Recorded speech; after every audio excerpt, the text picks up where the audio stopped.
Hello and welcome to NTD News Today. Kevin Hogan here. Let's take a look at our top stories. President Biden weighing on whether he thinks China will try to work out an agreement with the Taliban, and a lawmaker defies the administration's account of evacuation efforts. The alleged 9/11 plotters are in court 2 decades after planes took down the World Trade Center. The government warns of more danger on the terror attack's anniversary. What is the biggest homeland security threat to America?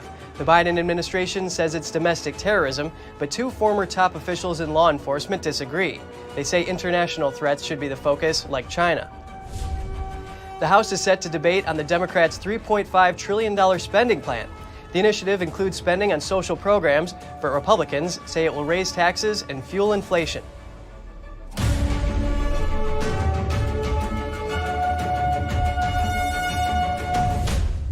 Some experts say the Chinese Communist Party is taking advantage of the situation in Afghanistan.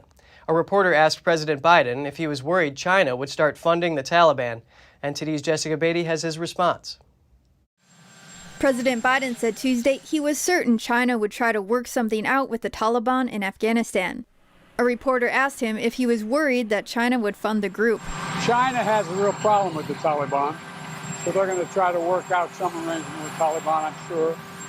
As does Pakistan, as does Russia, as does Iran. They're all trying to figure out what do they do now. Money's a pressing concern for the Taliban after the United States blocked the group from accessing billions of Afghan assets held in U.S. bank accounts. With cash running out, the Taliban seem to be placing their bet on the Chinese Communist Party. Last week, a Taliban spokesman praised Beijing as a main partner and financer, and he said the Taliban were interested in China's Belt and Road infrastructure project. And Representative Markway Mullen from Oklahoma disagrees with the Biden administration's account of evacuation efforts. When the administration says that every American that wanted out could get out, that's an absolute lie, because we're working with 27 AMSETs, American citizens, right now. On Monday, Mullen announced that he and a group of veterans and contractors successfully evacuated a U.S. citizen and her 3 children. But he said the State Department wouldn't help them get her out from the airport, so they had to find another route. The State Department also took credit for evacuating 4 U.S. citizens Monday. We were negotiating back and forth. The State Department was actually told at one time, told the embassy in the country not to assist us in any way. It was until the second day that we almost had her out that the State Department came in. And when they came in, they did come in to help. I will give you that. But for them to take credit and say they negotiated with the Taliban, our guys with the Sentinel Foundation literally walked across the bridge and was trying to negotiate with the Taliban.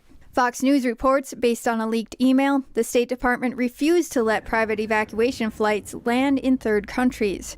And charter flights, even with Americans, weren't allowed to land at Defense Department air bases because of possible security threats. NTD was unable to independently verify the email. Jessica Beatty, NTD News. The Taliban has now named a head of Afghanistan's new government. He's an associate of the movement's late founder. The group also named an interior minister, but it's important to note that his organization is on a U.S. terrorism list. The Taliban announced its new government Tuesday, naming Mullah Hassan Akhund, an associate of the movement's late founder, Mullah Omar, as acting prime minister. Akhund was a foreign minister and then deputy prime minister during the Taliban's rule in the late 90s. Mullah Abdul Ghani Baradar will be deputy. Baradar was responsible for attacks on coalition forces, according to the UN, and served 8 years in prison in Pakistan. Later, he became one of the group's most prominent political leaders in the peace talks with the United States. The new interior minister will be Shirazuddin Haqqani, son of the founder of the Haqqani Network, which is designated as a terrorist organization by the United States. The Taliban have repeatedly sought to reassure Afghans and foreign countries that they will not return to the brutality of their last reign 2 decades ago, marked by punishments and the barring of women and girls from public life. But Tuesday's announcement that a group of established Taliban figures would be filling prominent governing roles did not appear to signal a brand new start. Nor did the group's response to protest earlier in the day when Taliban gunmen fired into the air to scatter protesters in Kabul. as hundreds of men and women shouted slogans like, "Long live the resistance." These people, the Taliban, are very unjust and they are not human at all. They do not give us the right to demonstrate. They're not Muslims but infidels. As you can see, the situation we are in. The Taliban is filling posts in its new interim government in Afghanistan, and 4 of the appointees have been detained in Guantanamo. President Obama released them in 2014 in exchange for former U.S. Army Sergeant Bo Bergdahl. The men were detained by the U.S. at Guantanamo. They were mostly mid to high-level officials in the Taliban regime and had been detained early in the war in Afghanistan. The U.S. released them as part of a prisoner swap for U.S. Army Sergeant Bo Bergdahl. Bergdahl was captured by the Taliban in Afghanistan in 2009 and held captive for nearly 5 years. According to the Taliban, those 4 men were given senior positions in the Taliban's caretaker or temporary government. A 5th detainee, also released in the 2014 trade swap, was appointed last month as the new governor of a southeastern Afghanistan province. Let's take a moment to look at the biggest threats America is facing right now. International terrorists, domestic terrorists, or communist China? A former DHS secretary and a former FBI assistant director weigh in. The Department of Homeland Security, or DHS, has been shifting its focus to white supremacists and what they call domestic terrorists under the Biden administration. But former acting DHS Secretary Chad Wolf says domestic terrorism is not the top threat to Homeland Security. And talking about the lethality, just if you count the number of attacks over a 2-year period, talking about the lethality of that, and folks have blown that out of proportion. And I've even seen unfortunately, the President Biden talk about how white extremist domestic terrorism is the most serious threat facing the United States, and that's simply not true, not accurate. Former FBI Assistant Director Chris Swecker agrees and raises the concern that labeling domestic groups as terrorists may infringe on First Amendment rights and turn into a political witch hunt. That it's very subjective in terms of what is a domestic terrorist organization. And, we can do this with foreign terrorist organizations because First Amendment and other civil liberties don't come into play as much. But when you're talking about, there's a temptation to go after political rhetoric, to use to almost weaponize the criminal justice system against your political enemies. So what is the biggest threat facing America? Wolf recommends that people read DHS's first annual threat assessment. That came out last year when he was heading the department. It outlines a whole range of threats, and the most serious one, China. China trying to steal our technology and become dominant economically, stealing all of our technology. Russia, Iran, nuclear powers out there. So when you put it it puts it in a much broader perspective than just the myopic, let's look at domestic terrorism. And to say that domestic terrorism is the greatest threat to our homeland is a gross false. Given the recent events in Afghanistan, the 2 former officials also commented on potential security risks posed by Afghan evacuees. Swecker says the risks don't come just from the bad actors that may have entered the U.S. along with the refugees. If you left family behind, any family whatsoever, you're subject to being extorted. The Chinese do it all the time. Students that come here are not necessarily intelligence agents, but their mom and dad live back in China. So people who come here who have left family behind, ISIS, Al-Qaeda, the Taliban can get them to do things that they wouldn't necessarily want to do, but they're being extorted and forced to do. Commenting on the 9/11 anniversary, the 2 of them say that the U.S. should keep its eye on international terrorism, adding that from a strategic standpoint, it's much, much more significant than the threat of domestic terrorism. As the 20th anniversary of the terror attacks of September 11, 2001 approaches, the commissioner of the New York Fire Department reflects on the bravery of those who answered the call and those who didn't make it home. NTD's Andrew Thomas reports.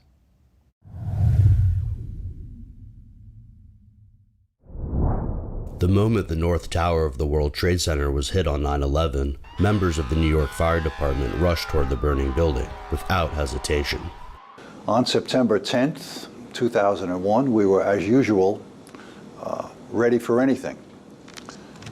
On September 11th, anything struck. Some 750 FDNY members flooded into the towers and the surrounding area for search and rescue. 343 of them would perish.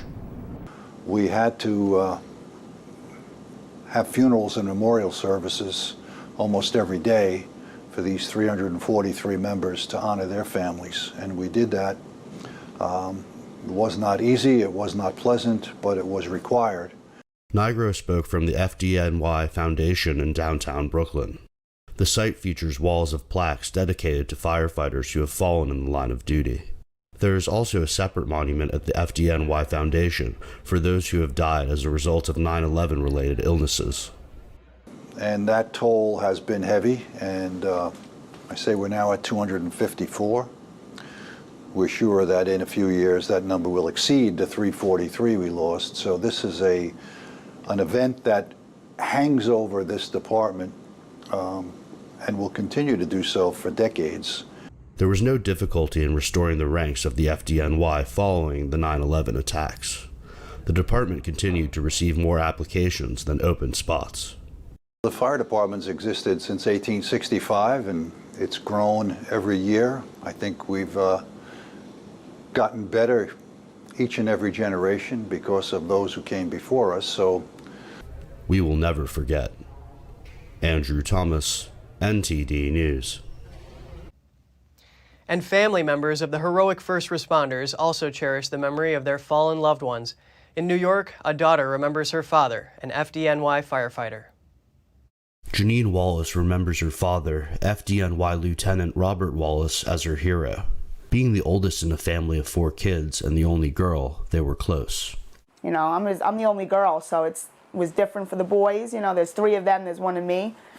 You know, so I kind of, you know, it was special with him. Lieutenant Wallace was just 43 years old and had just returned to duty after a surgery when American Airlines Flight 11 hit the North Tower of the World Trade Center. She says the family never looks forward to the weeks leading up to the anniversary of 9/11. I never thought that he wasn't going to come walking out. Never. That really did not hit my mind until that night. Like, that night was really when it was like, okay, nobody's coming out of it. They weren't finding anybody. The family believes their father was around the 40th floor of the South Tower when it collapsed. His remains were never recovered. You know, every year it's thrown in your face again, and it's very hard to walk away from that. You just got to turn the TV off or close the newspaper and don't watch it. Lieutenant Wallace had the FDNY in his blood. His father and grandfather had been in the department, and now his son and grandson are following in his footsteps. Wallace says her family plans to attend Mass to honor her father and all the others who were killed on 9/11. Andrew Thomas, NTD News. The government now believes more people may have died of illnesses related to the 9/11 attacks than those killed in the terror attacks. The Justice Department revealed the data in a special report on the 9/11 Victim Compensation Fund Tuesday. The fund was set up for survivors and victims' families in the wake of the 2001 attacks. According to the DOJ report, more than 18,000 people who filed a claim listed 9/11-related cancers as one of their eligible conditions. That's 48% of the claims filed. More than 40,000 people have received nearly $9 billion from the federal fund, while nearly 3,000 people were killed on September 11, 2001, when terrorists crashed airplanes into the World Trade Center in New York City, the Pentagon in Washington, D.C., and a field outside of Shanksville, Pennsylvania.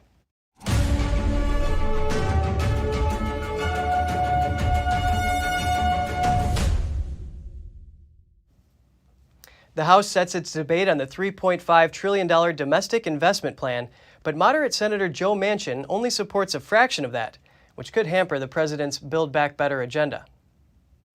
The Democrats' massive spending plan would expand health care benefits for seniors and would provide other social services. And now the House Ways and Means Committee is planning to debate on the bill on Thursday and Friday. All Republicans are expected to oppose it, with key moderate Senator Joe Manchin taking issue with its price tag. House Speaker Nancy Pelosi doesn't agree with Manchin's strategic pause on passing the bill through budget reconciliation, and she said women members are contributing to its passage. And so our women members are not that the men aren't energized, but the women see this as really transformative for women in the workplace, child care, universal pre-K, family medical leave, child tax credit. So spectacular. Though Republicans have criticized the measure, they argue it would waste money, fuel inflation, implement far-left doctrines like mass amnesty, and raise taxes, hampering the economy. And former President Trump called the Democrats' budget proposal a communist plan to destroy America. Earlier, Senator Manchin wrote that he won't support such massive additional spending without Congress addressing how inflation and debt affect existing government programs. This as Democrats prepare for a legal battle later this month on raising the debt ceiling. Only Congress can raise the debt ceiling, and if they fail to raise the borrowing limit, the U.S. government would face default, which could be catastrophic, according to Treasury Secretary Janet Yellen. Manchin said he would only support $1 trillion to $1.5 trillion of Biden's $3.5 trillion spending package. But Biden's hopeful they can work something out. Joe at the end has always been there. He's always been with me. I think we can work something out, and I look forward to speaking with him. The chairman of the Senate Budget Committee, Bernie Sanders, was in Cedar Rapids, Iowa this weekend, championing the legislation. There, in an interview, he told the New York Times about the measure, "You can't slow it down." He's calling on Democrats to act quickly to pass it. But with a 50-50 split in the Senate, it's likely that this part of Biden's Build Back Better agenda and many progressive priorities could die out in this Congress. As enhanced unemployment benefits dry up, the White House said local officials who want to extend them can do so. This comes a day after the administration and Congress allowed a program to lapse, which had boosted payments during the pandemic, providing up to $300 extra per week to millions of people who lost their jobs. The funding for extra jobless benefits had been provided as an economic stimulus measure in a series of bills following the pandemic, including the $1.9 trillion American Rescue Plan passed in March by Biden and his fellow Democrats. The administration never pushed for a nationwide extension. Republicans opposed the benefits, saying they would discourage work at a time when a record 10.1 million job openings were available as of the end of June. Many governors cut off the extra payments in their states. Still, there was little direct evidence the payments were the primary factor pushing people out of the workforce. The White House is now leaving the choice up to the states and said it will work with them to access further funding from the stimulus bill or other sources if they want to expand unemployment benefits. Americans say the current government isn't doing a good job communicating its COVID-19 plans clearly. That's according to a new Gallup poll published Tuesday. The poll asked 3,500 Americans if they agreed that the U.S. Centers for Disease Control and Prevention is clearly communicating its COVID-19 plans. Just 32% of those surveyed agreed the CDC had, quote, communicated a clear plan of action. 41% disagreed. 42% of people also disagreed that President Biden has made his COVID plans clear, but the president received a little more support than the CDC. 40% agreed that he had communicated a clear plan of action. Louisiana is still recovering from Hurricane Ida. Hundreds of thousands of homes and businesses don't have power, and more than half of the gas stations in 2 major cities are without fuel. I've traveled now to 13 parishes that had severe impacts from Hurricane Ida. We did that over the past week, and I can tell you that we obviously have an awful lot of work to do to get people right side up again. So while we've seen lots of improvement, a lot of really good work in terms of power and water, and in terms of cell phone coverage and so forth, there's an awful lot of work to be done. The power situation improved greatly since Ida first hit. Hours after the storm, nearly 1.1 million customers were in the dark. That number included all of New Orleans. The governor says it has dropped to 435,000. The governor also announced 2 more deaths blamed on Ida. As residents struggle to recover, state organizations, church groups, and volunteers headed out supplies. Fuel shortages also persisted across hard-hit areas. According to GasBuddy.com, more than 50% of gas stations in New Orleans and Baton Rouge are without gasoline. A judge orders a mental health evaluation for the man accused of killing 10 people at a Colorado supermarket in March to determine whether he is competent to proceed with the case. The evaluation will determine whether the 22-year-old is able to understand court proceedings and assist his lawyers in defending him. If the suspect is found incompetent, he can't go to trial unless he improves through treatment. He is accused of killing 9 shoppers and workers inside and outside a supermarket and killing one of the first 3 police officers who entered the store. He also faces charges for allegedly firing at 26 other people, including 11 officers. He faces further trouble if it's proved he was in possession of 10 high-capacity ammunition magazines. These were banned in Colorado after previous mass shootings. Officials say an Afghanistan war veteran and former New York congressional candidate died suddenly. His death comes after he ended a second bid for Congress last month. 41-year-old Kyle Vandewater was found dead by police at the Poughkeepsie Rural Cemetery. Mid-Hudson News reports police were responding to a report of a man down. His prior opponent, incumbent Congressman Antonio Delgado, wrote in a statement that far too many veterans go without proper care and support. Vandewater just weeks ago announced that he was withdrawing his candidacy for another attempt at a U.S. House seat. In a withdrawal notice on Twitter, he mentioned that circumstances in his life have changed. The circumstances of Vandewater's death remain unclear. Still to come, the National Weather Service's director set to retire after 8 years on the job. We take a look at his passion for meteorology that began when he was just a child. And one man in California claimed he was the victim of a hit and run, but the Tesla car involved reveals what really happened. Find out more in just a moment.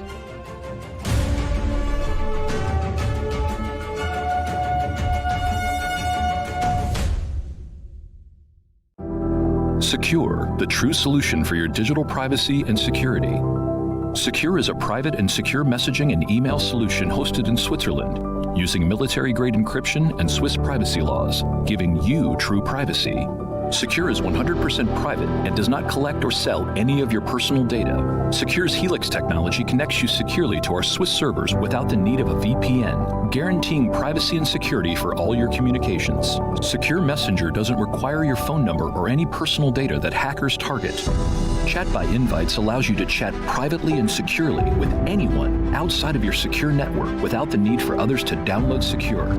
Secure Send offers you a private and secure way to email anyone outside of Secure. You won't find this level of privacy or security on any other email or instant messaging application. Visit secure.com. Regain and protect your privacy today.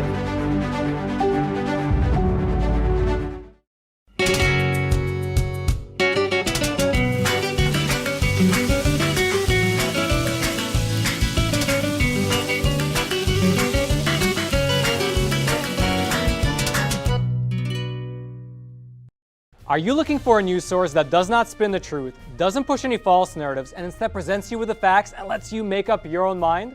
Then go to readepic.com and try the Epic Times newspaper for yourself. It's pure honest journalism that's based in traditional values.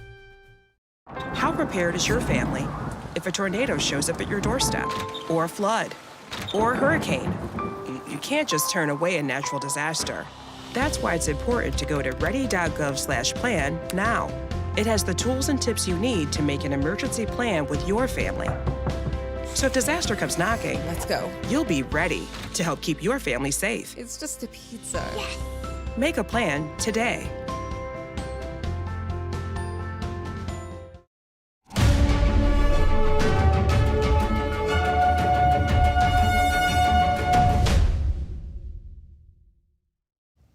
A powerful earthquake struck southwestern Mexico near the beach resort of Acapulco.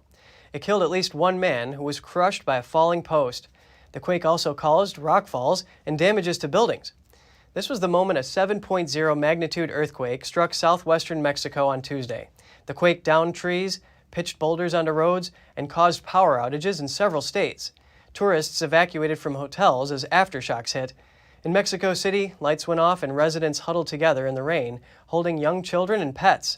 President Andrés Manuel López Obrador told the nation that the earthquake had not caused major damages. The U.S. Geological Survey said Tuesday's quake was relatively shallow, just 12 miles below the surface, which would have amplified the shaking effect. Mexico's state power utility said in a statement 1.6 million users had been affected by the quake in Mexico City and the adjacent states. After 8 years leading the National Weather Service, Louis Uccellini is retiring at the end of the year after a 43-year career. NTD's Andrew Thomas reports. Uccellini was interested in the weather from an early age, inspired by 1960s Hurricane Donna that blew over his Long Island home, followed by 3 blizzards. According to my parents, because it started before I even remember, They claim that as a young child, I was pointing up at clouds. And my mother said, even as I was learning how to talk, I was asking about clouds and snow. It turned him into a meteorological enthusiast. Uccellini went on to help create a rating system for winter storms and wrote more than 70 scientific studies and books. My uncle got me a weather station when I was in grammar school, and I used to have that. My father built an anemometer that he could put out the window, and I could see. I could tell you as a kid, on Long Island, if our wind started at northwest and went to northeast, we could likely start as snow. If it went to southeast, we were going to go to rain. Uccellini said he knew immediately the biggest leadership challenge of his tenure would be the so-called Sharpiegate incident. Trump said Hurricane Dorian was threatening part of Alabama, when in fact it was headed to the East Coast. And someone in the White House used a Sharpie to alter Dorian's forecast path, causing days of media controversy.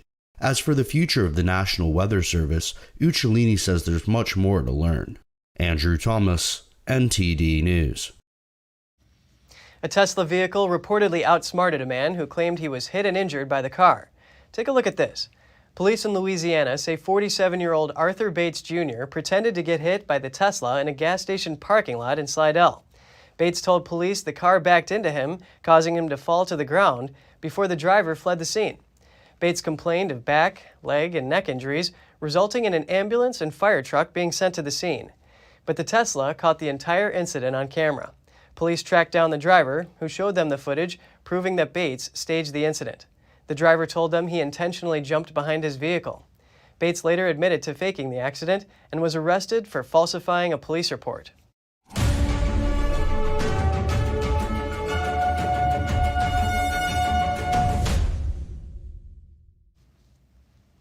More than 900 documents have been released that show the U.S. paid for research on various types of coronaviruses at the Wuhan Institute of Virology. The institute is in the Chinese city where the CCP virus first appeared. The newly released documents were obtained by The Intercept in connection to a lawsuit against the National Institutes of Health. The documents show that EcoHealth Alliance, a U.S.-based health organization, used federal money to fund research into bat coronaviruses at the Chinese lab. The federal grant provided EcoHealth Alliance with a total of $3.1 million, including about $600,000 to use at the Wuhan Institute of Virology.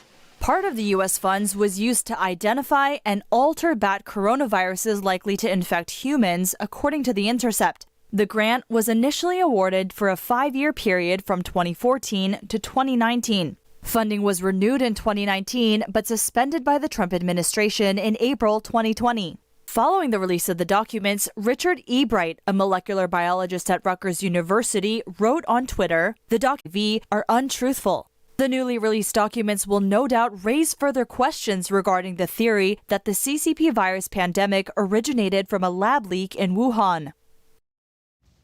Hong Kong police arrested 4 members of a pro-democracy group that organizes the annual June 4th rally to commemorate those who died in the bloody 1989 Tiananmen Square massacre.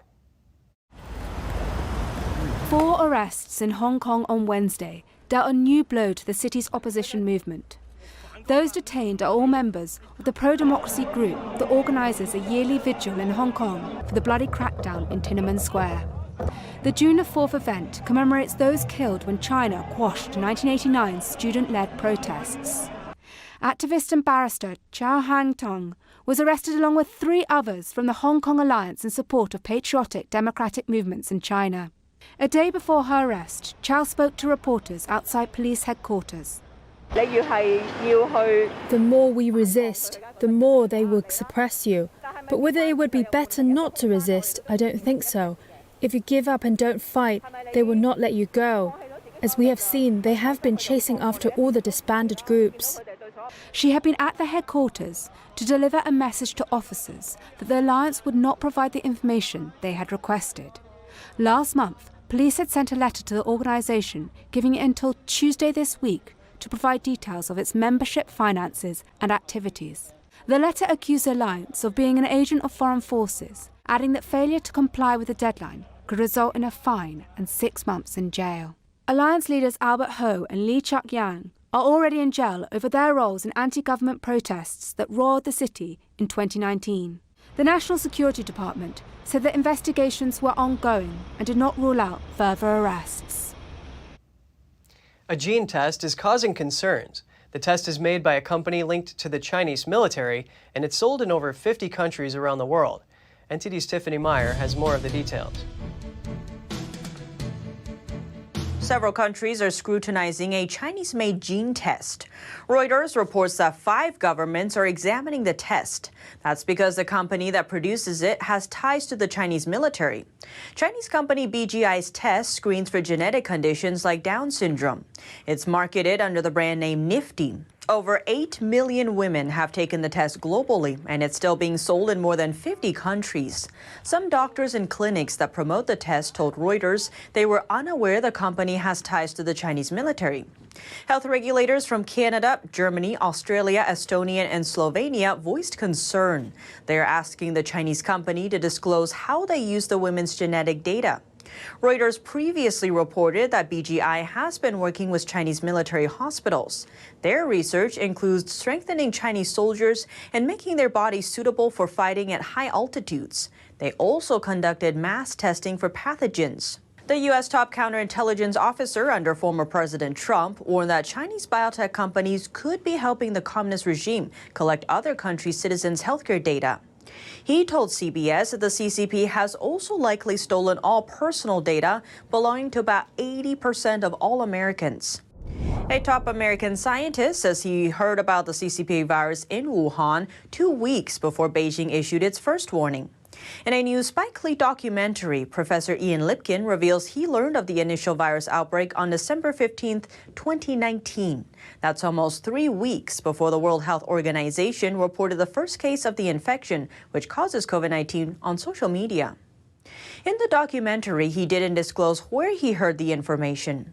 Lipkin is an infectious disease expert at Columbia University. He flew to China to investigate the outbreak early last year.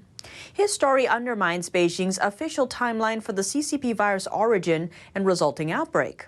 At that time, China had said there were only 5 cases in Wuhan, a mega city home to 11 million people. Lipkin says the delay, combined with Beijing's refusal to admit human-to-human transmission early on, eventually brought on the pandemic's disastrous consequences. He also quoted his Chinese research team coworker, Professor Lu Jiahai. Lu said global virus spread could have been prevented with better early warning systems. In Indonesia, at least 40 inmates have died after a fire broke out at an overcrowded prison early today. The fire started around 1:45 a.m. local time at Tangerang Prison just outside Jakarta. Nearly all of those killed died while locked in their cells. Prison wardens weren't able to open them quickly enough before the blaze grew out of control. It took firefighters around an hour and a half to put out the flames. 8 prisoners are being treated for injuries. Tangerang Prison houses more than 2,000 prisoners and was 4 times over capacity. That's based on information from the country's Minister of Law and Human Rights, revealed during a press conference Wednesday.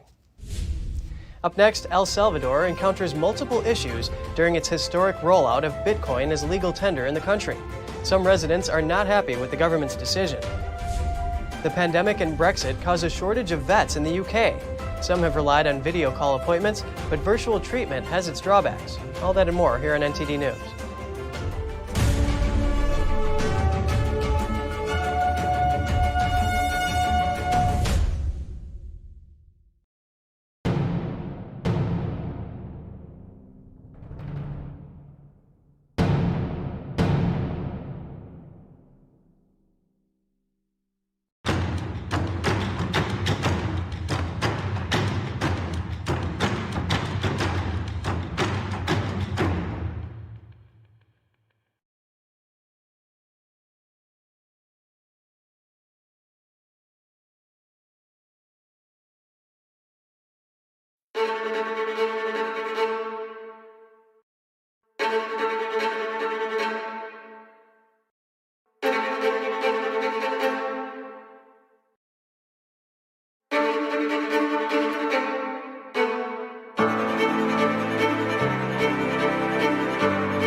I don't remember how it started. Go to that. Our back and forth. It always came back. Dad! You probably don't remember what you told me, That was perfect. but I heard every word.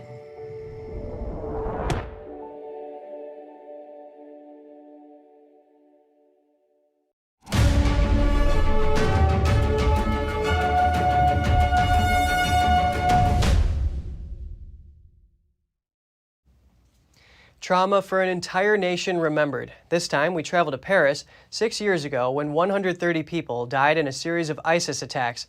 A trial for the suspects begins today. NTD's David Vives has the story. More than 1,000 policemen are deployed around Paris Palais de Justice for what will likely be an historic trial. Suspects in the 2015 Paris strike will be judged over 145 days. A judiciary marathon, the Minister of Justice said. November 13, 2015 plunged all of France into horror. There was a before and an after. 20 people will stand trial. They are accused of having played a role at various levels in the terrorist attacks. Among them is Salah Abdeslam. He is allegedly the brain behind the operation and played a key role in executing the coordinated shootings and bombings. Abdeslam, widely believed to be the only surviving member of the group suspected of carrying out the attacks, faces life imprisonment if convicted. Some 130 people were killed and hundreds wounded when gunmen with suicide vests attacked 6 bars and restaurants, the Bataclan Concert Hall, and a sports stadium on November 13, 2015. The ISIS terrorist group claimed responsibility for the attacks. Other terrorist attacks have continued to plague the country since 2015, such as a van that killed 86 people in Nice in 2016 during the National Day. France's Interior Minister says that even today, the threat from radical Islam is still very high. Since French President Emmanuel Macron was elected, there have been around 50 attacks, out of which 36 have been thwarted by intelligence services. 14 attacks, unfortunately, have been deadly or led to injuries on French soil. Around 330 lawyers representing the victims will participate in the trial, and judges will examine 1,800 civil claims. David Vives, NTD News, Paris. El Salvador's historic adoption of Bitcoin as legal tender on Tuesday didn't go smoothly, as an angry protest by mistrustful citizens, technological glitches, and a dip in the cryptocurrency clouded the rollout.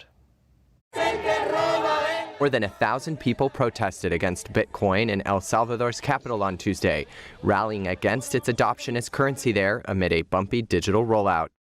Protesters started at least one fire and set off fireworks in front of the Supreme Court.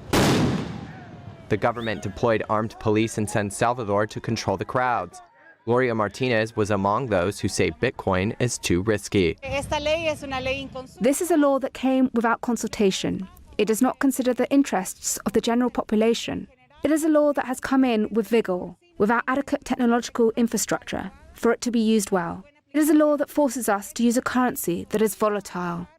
Polls show many Salvadorans agree that Bitcoin is not stable enough, and it may not have helped proponents when earlier on Tuesday, those interested in downloading the Bitcoin digital wallet called Chivo found it was unavailable on popular app stores. The country's president, Nayib Bukele, tweeted out to companies like Apple to stock the app, and Huawei later did. The app proved unable to cope with user registrations, so it was unplugged in order to increase its capacity. Eventually, by late afternoon, Bukele was retweeting videos of people making Bitcoin payments at retailers like McDonald's and Starbucks. Ahead of its launch, El Salvador purchased more than $20 million worth of Bitcoin, saying it's a way for ordinary people to invest in financial markets. Even still, the poorest may struggle to access the tech needed to make Bitcoin work, in a country where nearly half the population has no internet access, and many more with spotty connectivity. The restoration of Britain's iconic Big Ben Tower at the Houses of Parliament has moved closer to completion. The hands on its famous clock have now been restored to their original Prussian blue color. We have more on this from NTD's Eddie Aitken. The 177-year-old Big Ben Tower has been swathed in scaffolding since 2017 when craftsmen began work on refurbishment. The work consisted of revamping its stonework, reglazing the 4 clock dials, and repainting the ironwork. The tower was renamed Elizabeth Tower in 2012 to mark the Diamond Jubilee anniversary of Queen Elizabeth II. The £80 million restoration project is due to be completed next year, and the famous 13-ton Big Ben bell will chime again. During work on the 315-foot tower, restorers discovered that the clock hands were originally painted blue rather than black. The hands are now restored to their original colour. Eddie Aiken, NTD News.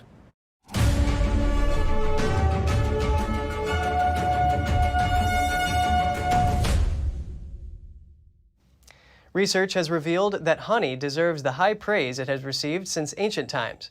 Here's Gina Marie, who brings us Strong Mind and Body.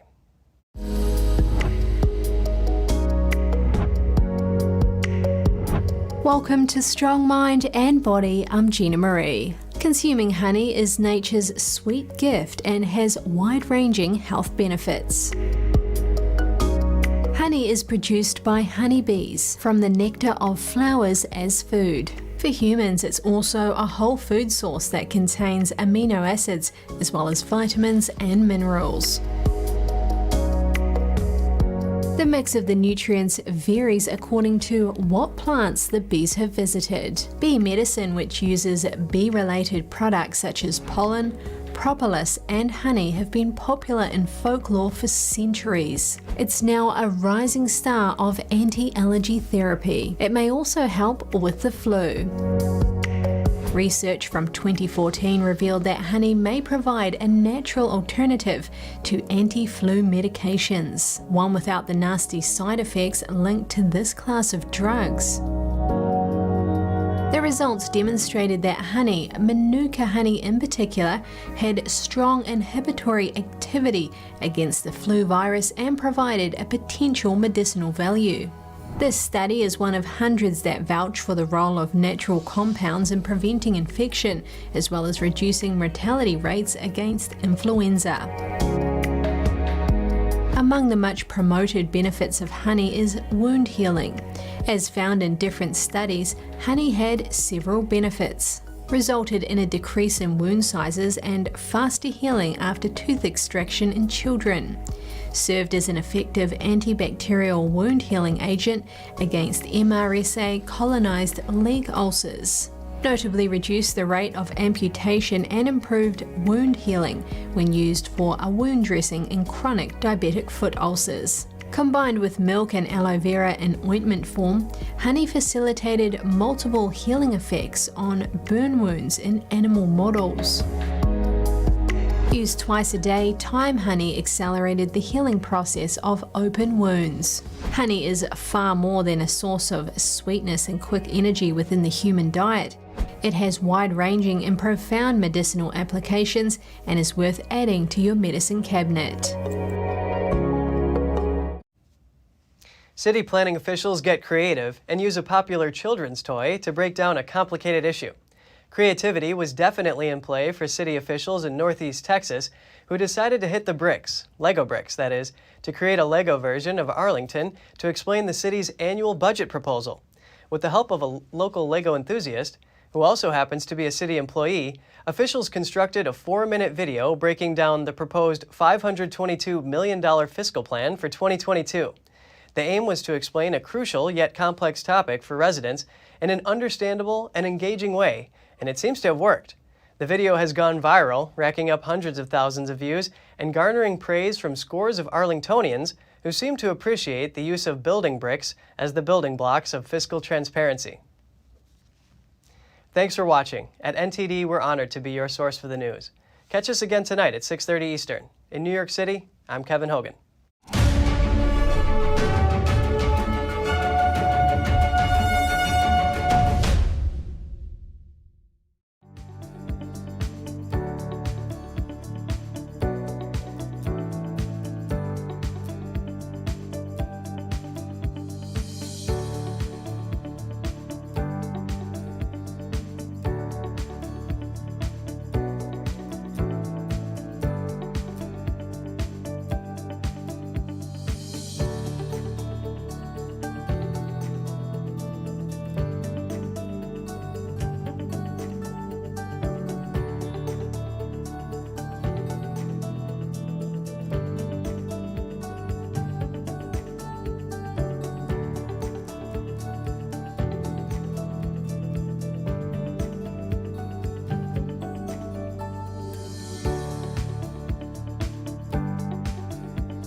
Thanks for watching us on YouTube. Don't forget to catch all of our programs on TV. NTD Evening News is on every weekday at 6:30 p.m. Find your local NTD channel at ntd.com/TV.